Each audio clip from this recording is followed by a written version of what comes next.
خداوند کریم به درگاهش قبول کنه.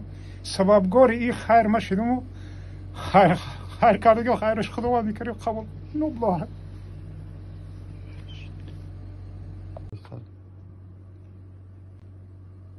السلام علیکم برادران. خیر برادری عزیز، نمی یکنی محشید بالنیسه با بالنیسه معظم گرفته گفتن که چی شدی؟ لیوریتای چی هم خیلی بردن ما در سیسر خوب کردن. از سیسر یا 5 روز پس رو وردن ما او وردن دیگه بالنیسه قبول نکرد برای که اوخی ما در دکمنتان پاتنت چی نداری گفتن سرخوی پلیس هرچی همین صاحبی خونه ایمان نداره. توبه کردم خدا انصاف داشته وارد در همین خونهش گفت که ما خیلی داو میکنم در این بالنیسه خوبم کردن. یا 15 روز دیگه در اینجا خور رفتم. دیل کسال بوده جورا دیل کسال بوده دو کلاپن دیل گفتن رفتیم خیلی انالیزور سپوریدیم. اینه شکری خدا باید انالیز دیگه مونده. رفتیم در اوبلاستنوی یکترینبورگ بالنیسه اوبلاستنوی یکم اوبلاستنوی ده همه شدیدن گفتن 800,000 میشه. 800,000 ما در حیاتم خیلی آدم استرویکایم فقط کار میکردم برای زندگیم. همین پول فقط زندگیم ده میرفت. خش نداشتم خیلی بگم که جمع کردگی نداشتم. این حال در همین استرویکا خوب شکرانه هم بچه ها این هم 4 برادر که قطیمان خیلی دو کسین چیزی که در نصیب تقدیر باشه. والله بزرگی درد من دو من شکرانه میکنم. خیلی که همین اپارات بچه ها 11,000 خریدن و وردن دادن ما با همین اپارات خیلی شکرانه خدا با این نفس گرفتن زندگی داره. خیلی میگردم شکری خدا که خوردنم دادن یگان چی میخورم نه که همین دیلم شبا میجقه دو کلاپ هم بده یک چیزی که در نصیبم باشه. چهارمی همین ایونده باید ما تیار شم همون مغلق گفتگی شونه بیام برام اگه نصیب کردگی باشه در بالنیسه خوب کنن 10 روز تیار کنن و همه اپراتشون کنن چیزی که خداوند کریم در نصیبم باشه. همش 800,000 همین مبلغ 800,000 میشه. این هم که برادرای عزیز هزار رحمت خدا کدامی که خیر کرده خیراش خداوند کریم به درگاهش قبول کنه.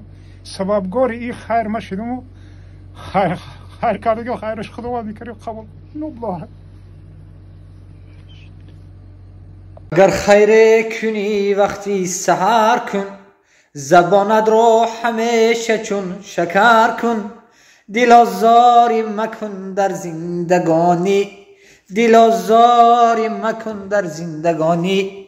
غریبان و یتیمان را نظر کن غریبان و یتیمان را نظر کن. نظری خدا در پستی حرکت کن دلی را نشکستی. برادرای عزیز السلام علیکم مادر و پدر و خواهر. امیدوارم که همیشه خوب و بردم باشه. داغوی یکدیگر باشیم در فکر یکدیگر باشیم در فکر آبادی هموطن در آبادی وطن باشیم. همیشه دستگیر یکدیگر باشیم. این دنیای دو روزه امروز هستیم پگاه بیاید یک دستگیر یکدیگر باشیم. بیاید داغوی یکدیگر باشیم. نتونستیم همین خنده کرده جواب تیم یک دلی یگان کس نگذاریم.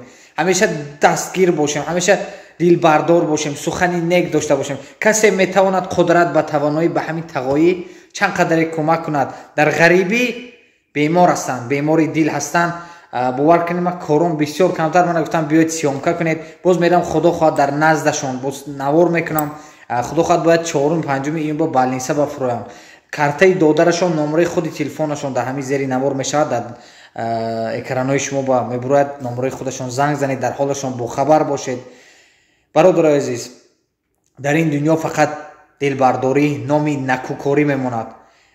باور کنید آدمی گنده یگان کس یاد کند بعد مردنش خوبی کنید در دهنی مردم میستید با خوبیتون. با بدی باور کنید یک کس نامش نمیگیرید نامی هوای نگیر میگون تمام. برای همیشه خوبی کنیم. همیشه در فکر مردم در فکر آبادی هموطن در آبادی وطن باشیم. اگر تونستیم سهممون با یک هموطن با آبادی وطن همیشه گذاشتگی باشیم. در غریبی در مثال جای کی نباشیم در پناه الله باشید. برادرایی که در داخلی وطن هستن انشالله الله برای کاری همتون تیاد در همونجا هم هستن برادرایی که حضور باور کنید خیرشون رو میرسونن بهترین. همین تلفن یک چیزی است که برادرای عزیز گپ بسیار کردیم. تلفن یک چیزی است که هر کس به هر خیل راه استفاده میبرد. همه ما تلفن داریم، از تلفن ما مثلا بیربانک داریم. بعضیا کانکورس با بازی میکنن فریب نایرن، ولی در این باره نبور میکنیم فریب خوردگان پلسون دو ماه سه ماهشون نمیتیان با کانکورس بازیگرا بازی نکنید. یکم خیلی کانکورس با همین 1000 روبل یکنیم 1000 تا بازی کردن همه 100 روبل 200 روبل خرج کنید. الله شاهد است باور کنید یک تید 100 میتیاد 100 تید میلیون میتیاد. من اینا خودم دیده هستم. همین سلامتی خودش این یک بایگری است. همه ما سلامت باشیم. برای سلامتی برای روز قیامت خیری خودتون دریغ ندارید. در امان الله باشید. بخشش برادر عزیز کمتر چی گویم خواست در کار هستم باید فرویم با کارم دل شده هم برای بی سرانجام هستم. برای خودتون را بار دیگه احتیاط کنید. باقی در امان الله باشید. در آخر گر بر سر نفس خود امیری مردی بر کور و کرد نقطه نگیری مردی. مردی نبود فتاده را پای زدن گر دستی فتاده بگیری مردی. نامی مردی دروغ گرفته نگردید. مرد باشید. همیشه مرد باشیم با زبان با عمل. السلام علیکم.